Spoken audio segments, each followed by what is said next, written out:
할렐루야.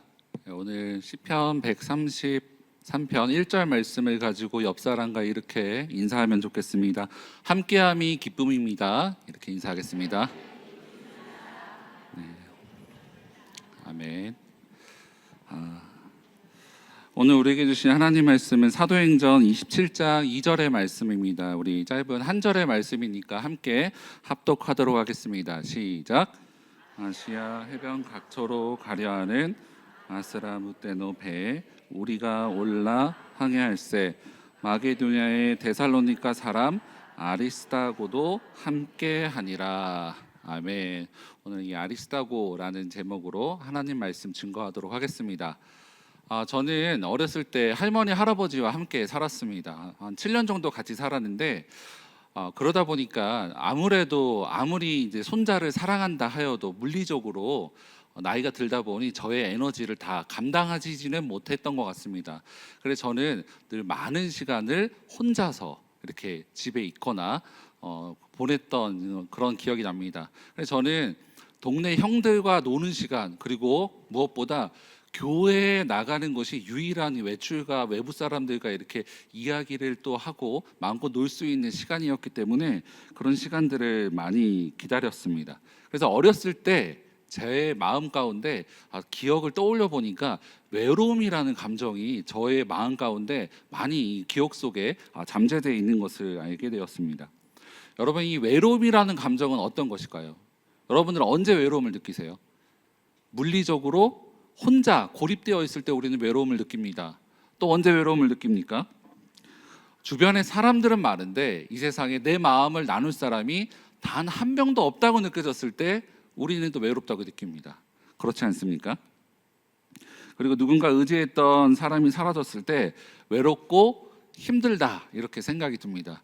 제가 지금 잘 될지 모르겠는데요. 제가 기억을 떠올려서 여러분, 과거의 해태 타이거즈의 김웅열 감독이 있습니다. 김웅열 감독이 뭐라고 했죠? 동열이도 없고 종범이도 없고 라고 이렇게 외로움을 이렇게 인터뷰를 할 때 외로움을 이렇게 표현한 적이 있었죠. 왜 그렇습니까? 믿었던 선수들이 일본 진출하게 되어지자 이제 나는 어떻게 해야 되지? 외롭고 이 길을 어떻게 헤쳐나가야 될까? 라는 마음을 이렇게 표출한 인터뷰가 기억이 되었습니다.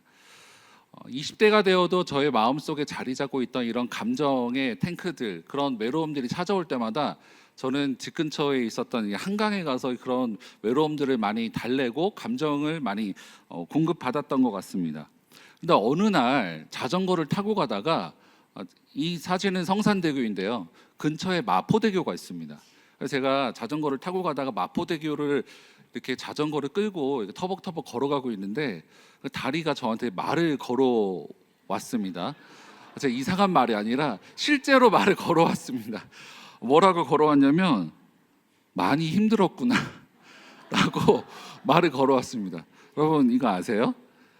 제가 걸어가는데 불이 하나씩 켜지는 거였어요. 저는 그때 옛날이니까 이게 만들어진 지 꽤 초반이었을 것입니다.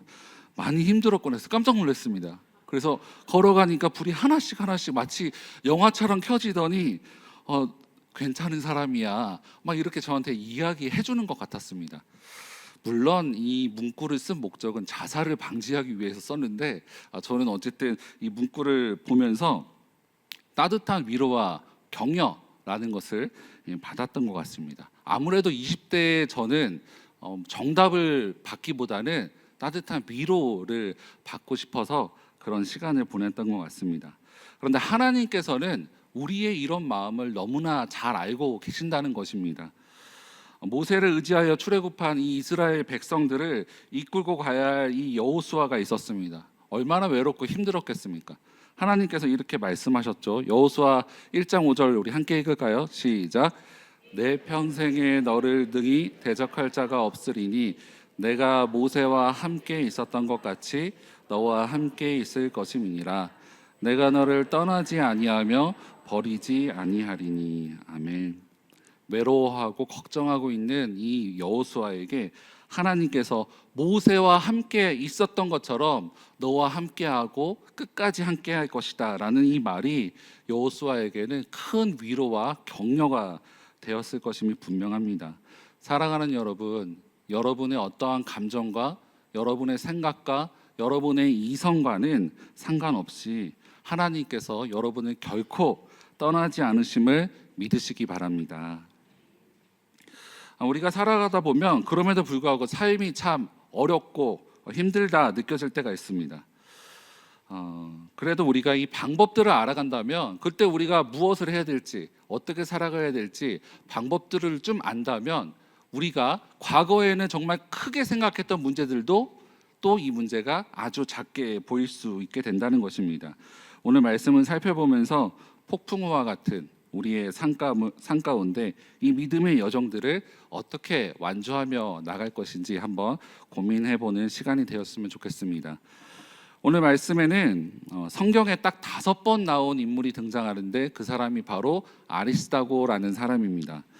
사도행전 27장 2절을 우리가 읽었죠. 여기에 아리스다고가 나옵니다. 근데 아리스다고를 어떤 사람이라고 소개하고 있습니까?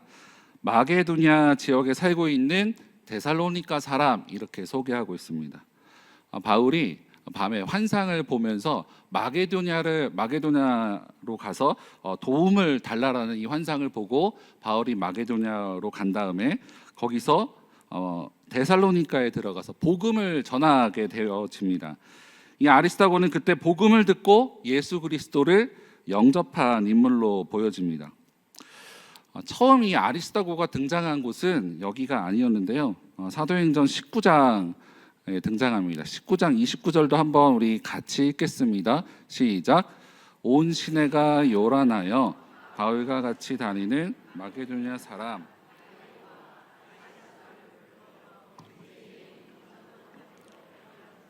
아멘. 여기서 나오는 이 요란함은 무엇을 뜻할까요? 바울이 이곳에서는 에베소라는 곳에서 복음을 전합니다. 그런데 이 바울이 이 복음을 전하게 되어지자 우상을 섬기던 자들이 다 우상을 버리고 예수 그리스도를 받아들이기 시작했습니다. 그러니까 우상 관련 산업에 직격탄을 맞게 되었겠죠. 그래서 여기 은세공업자, 은으로 우상을 아데미 여신상을 만들었던 사람이 있었는데요. 데메드리오라는 사람이 있었습니다. 이 사람이 사람들을, 군중들에게 이 바울이 전한 이 복음 때문에 우리가 다 굶어 죽게 되었다고 소동을 일으키게 된 것입니다. 여기서 말하는 이 요라는 이 데메드리오가 일으킨 소동을 가리킵니다. 19장 28절을 보니까 그래서 이들이 이 말을 듣고 분노가 가득했다고 합니다. 우리의 형편이 복음 때문에 나빠진다는 이 소식을 듣고, 그리고 또 바울이 전한 이 복음이 우리가 섬기는 아데미 신을 위협한다는 이 소식을 듣고 사람들은 아무런 생각 없이 분노하여서 밀집하기 시작해집니다. 흥분과 분노가 가득한 사람들이 모였는데요. 성경에서는 연극장이라고 하는데 이곳에 모일 수 있는 인원이 10,000명이 넘었다고 합니다. 그래서 이렇게 많은 사람들이 이곳에 모이게 되었는데 이 사람들은 그래서 모여서 도대체 이 소동을, 우리를 이렇게 위협하는 자가 누구냐라고 했을 때 바울은 잡지 못하고 붙잡았던 사람 중에 한 사람이 바로 아리스다고라고 하는 사람입니다. 여러분, 이 군중들이, 이렇게 많은 군중들이 모였을 때 얼마나 많은 위협감이 느껴지는지 아십니까? 아마 이 사람들 중에 한 사람이라도 저 사람이 우리를 위협하는 사람이다라고 말만 한마디 던져도 사람들은 이성을 잃고 아마 아리스다고를 끌어잡아서 죽이고자 했을 것입니다. 아리스다고는 처음에 데살로니가에서도 이 복음을 접했다고 했죠. 그런데 데살로니가 1장 6절 말씀 보니까 또 너희는 많은 환난 가운데서 성령의 기쁨으로 말씀을 받았다고 합니다. 그러니까 처음에 이 복음을 받아들였을 때도 이 아리스다고는 참 쉽지 않은 상황이었던 것입니다. 환난 중에 복음을 받아들인 사람, 그 사람이 바로 아리스다고였습니다. 처음에 이 복음을 받아들이고도 큰 환난과 또 고통이 있었는데 그럼에도 불구하고 이 아리스다고는 그 길을 피하지 않고 바울을 따라가는 삶을 선택하였습니다. 그런데 그 따라간 삶의 그 다음 여정이 무엇이었습니까? 바로 에베소에서 큰 요란과 함께 수많은 군중에 휩싸여서 생명을 위협받고 있는 그 상황이었던 것입니다. 여러분 같으면 어떤 생각이 들 것 같습니까? 예수님 믿었더니 핍박만 있고 예수님 믿었더니 큰 환난만 찾아온다. 그리고 내가 그래도 믿음의 사람 따라간다고 믿음의 발걸음을 걸어가 봤더니 이거 바울은 온데간데 보이지 않고 나만 잡혀서 수많은 군중들에게 휩싸여서 죽게 되었네라고 또 이런저런 생각들이 들지 않겠습니까? 그런데 성경을 우리가 지금 두 군데 찾아봤습니다. 세 번째를 찾아보면 계속해서 놀라운데요. 우리 함께 읽겠습니다. 시작. 아시아까지 함께 가는 자는 베레아 사람 브로의 아들 소바도와 데살로니가 사람 아리스다고와 세군도와 더베 사람 가이오와 및 디모데와 아시아 사람 두기요와 드로비모라. 이 장면은 이제 바울이 헌금을 가지고 예루살렘으로 가는데 이 예루살렘으로 가면 환난과 핍박이 있을 것을 알면서도 함께했던 사람이 바로 이 아리스다고라는 사람이었던 것입니다.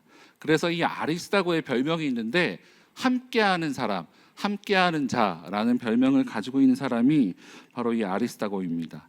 오늘 우리가 읽었던 본문 말씀이죠. 여기서 이렇게 말합니다. 아시아 해변 각처로 가려하는 아드라무테노 배에 우리가 올라 항해할세 마게도냐의 데살로니가 사람 아리스다고도 함께하니라.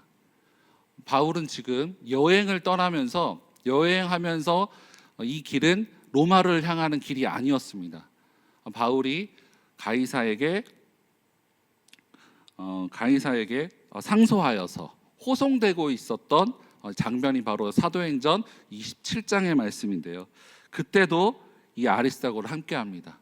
그 배는 풍랑을 만나고 또 죽을 고비를 넘기면서 주님의 은혜 가운데 도착했던 이 배의 여정이 바로 이 27장의 말씀인데 그 모든 여정을 이 아리스다고가 함께 했다는 것입니다. 두 군데만 더 살펴볼까요? 골로새서 4장 10절 말씀 우리 함께 읽겠습니다. 시작. 나와 함께 갇힌 아리스다고와 이 마가에 대하여 너희가 명을 받았음에 그가 이르거든 영접하라. 아멘. 여기서 보면 나와 함께 갇힌 아리스다고라고 말하고 있습니다. 아리스다고는 그 험난한 생사를 오고 가는 그 배의 여정까지 함께하면서 더 나아가서는 바울이 감옥에 갇혔을 그때에도 함께했던 사람이었습니다. 마지막으로 성경에 등장하는 빌레몬서 1장 24절을 보니 그래서 바울은 이 아리스다고를 향하여서 나의 동역자라고 이렇게 말하고 있는 것입니다. 여러분 어떻습니까? 여러분들은 어떤 사람과 동역하고 싶고 어떤 사람과 함께 하고 싶습니까? 세상은 득이 되는 사람과 함께 하라고 합니다. 왜 그렇습니까?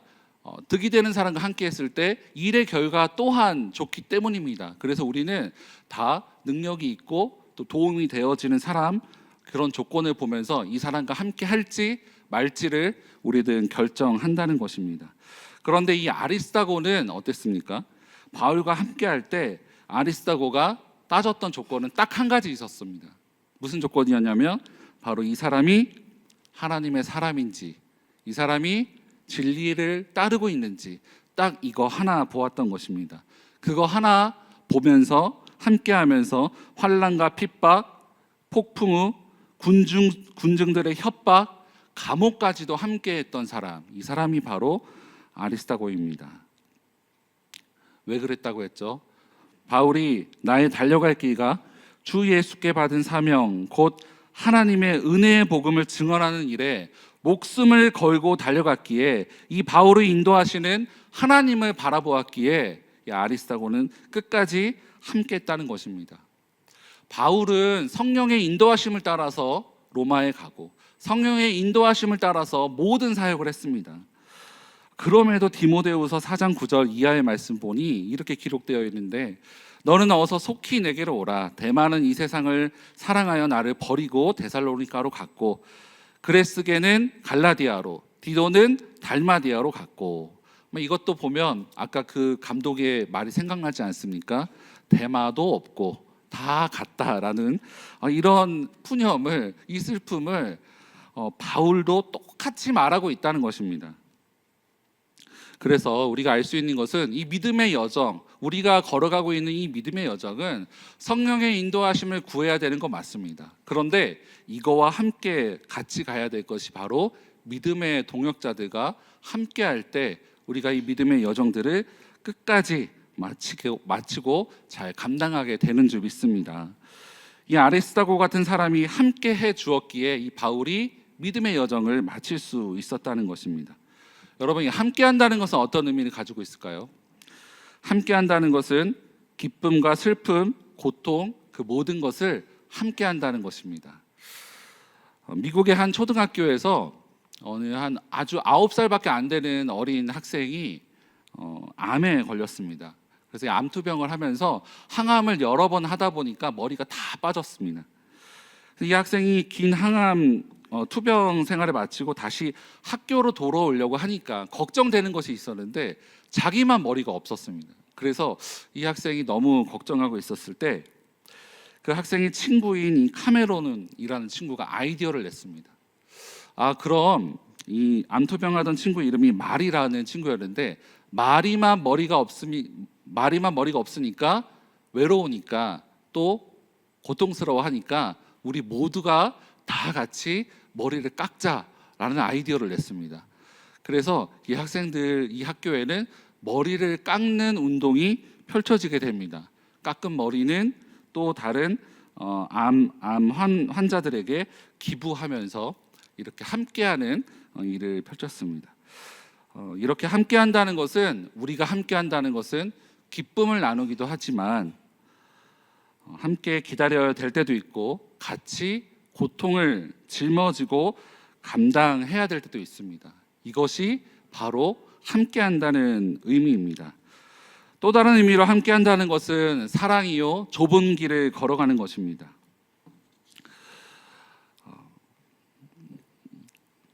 오늘부터 셀 방학을 합니다. 여러분, 상반기를 이렇게 뒤돌아보면서 저도 몇 장의 사진을 갖고 왔는데 어떻습니까, 여러분? 함께 하면서 즐겁기도 하고 또 기쁜 시간도 정말 많았을 것입니다. 이 사진은 다 기쁜 사진들인데요. 어쨌든 그럼에도 불구하고 셀 안에서 함께 기다리고 인내하고 고통스러운 짐을 함께 져야 될 때도 있을 것입니다. 그때 우리가 잊지 말아야 될 것이 있습니다. 무엇입니까? 바로 이 셀과 하나님께서 우리를 이렇게 셀과 가정으로 왜 모이게 하셨는지 그 목적을 우리가 잊지 말아야 합니다. 그것은 바로 거룩입니다. 거룩. 바로 예수님의 마음을 닮아가는 것입니다. 하나님께서는 하나님의 사랑을 우리에게 알게 하십니다. 그리고 그 사랑을 우리 삶으로 살아내어지고 또 나누게 하여서 주님의 마음을 담게 하기 위하여서 우리를 공동체로 부르십니다. 우리끼리 즐거운 것도, 부부가 행복한 것도 좋지만 가정과 교회 셀 공동체의 궁극적인 목적은 거룩임을 잊지 마시기 바랍니다. 우리의 이 셀의 목적은 바로 예수 그리스도를 닮아가는 것입니다. 그래서 이 셀 안에 있으면서 인내하고 서로 깎여지는 것이 필연적으로 이 셀 안에서 있습니다. 그래서 여러분, 셀 안에 있는 사람들이 여러분을 힘들게 하고 가정에 있는 배우자나 이 자녀들이 여러분을 힘들게 할 때마다 여러분 마음에는 이런 외침이 있어야 되는 줄 믿습니다. 그 사람은 왼수다, 이게 아니라 그 사람은 왼수가 아니고 그 사람을 통해 나는 예수님을 닮게 자라가게 하는 도구다라는 믿음의 눈을 가지게 되는 저와 여러분 될 수 있기를 주님의 이름으로 축복합니다. 하나님은 그것을 위하여서 우리를 모이게 하셨습니다. 최근에 장례가 있었는데요. 제가 어쨌든 서울 은영교회에 오고 나서는 가장 이른 시간에 있었던 장례였습니다. 발인 예배였는데 궁극적으로는 그 발인 예배가 어쩔 수 없이 더 당겨져서 드릴 수 없게 되었는데, 그 이른 시간에 드려지는 발인 예배를 개인적으로 또 따로 이렇게 연락해 주신 분들이 있었습니다. 이른 시간에 아무도 안 가고 조금의 얼마 되지 않은 사람들이 갈 것 같아서 함께 하고 싶다고 이렇게 연락을 주셨습니다. 그런데 저는 그 연락을 받자마자 너무 큰 힘이 되어서 다 감당할 수 있을 것 같은 이렇게 마음이 들었습니다. 그리고 또 한 교육자는 저의 몸을 걱정하셔서 이렇게 역할을 또 분담하여서 예배를 또 인도해 주겠다고 해서 나중에는 또 감당해 주셔서 감사하다고 또 이렇게 함께 하는 마음들도 보여주셨습니다. 무엇보다 저는 이번 상반기를 이렇게 마치면서 잊을 수 없는 것은, 제가 아파서 아무것도 할 수 없을 때 저를 기다려 주시고 또 연락 주시고 사랑해 주시고, 또 여러분이 저보다 더 깊은 사랑을 보여주셨기 때문에 제가 다시 일어나서 이 자리에 설 수 있었습니다. 다시 한번 진심으로 감사드립니다. 우리 공동체가 이런 사랑의 공동체 되어지길 기도합니다. 전도서 4장 9절부터 12절까지의 말씀을 같이 읽겠는데요. 제가 9절, 여러분이 10절, 제가 11절, 12절을 같이 읽겠습니다. 두 사람이 한 사람보다 나음은 그들이 수고함으로 좋은 상을 얻을 것임이라. 혹시 그들이 넘어지면 하나가 그 동물을 붙들어 일으키려니와, 홀로 있어 넘어지고 붙들어 일으킬 자가 없는 자에게는 화가 있으리라. 또 두 사람이 함께 누우면 따뜻하거니와 한 사람이면 어찌 따뜻하랴. 한 사람이면 세 겹줄은 쉽게 끊어지지 아니하느니라. 아멘. 믿음의 여정, 정말 성령의 인도하심만을 구하면서 다 감당할 수 있을 것 같지만, 우리가 그렇게 그것만으로 우리는 걸어갈 수 없는 연약한 존재임을 기억하길 바랍니다. 우리는 성령의 인도하심과 함께 동역자와 함께 할 때 우리는 이 길들을 끝까지 완주하게 되는 줄 믿습니다. 옆 사람이 동역자이고 옆 사람과 함께 할 때 그 믿음의 삼겹줄이 끈끈하게 이어질 때, 이번 상반기를 이렇게 마쳤던 것처럼 방학 이후의 하반기, 그리고 이후의 모든 여정들도 끝까지 걸어가게 하는 힘을 우리에게 주실 줄 믿습니다. 그러한 은혜가 우리 모두에게 있기를 주님의 이름으로 축원합니다.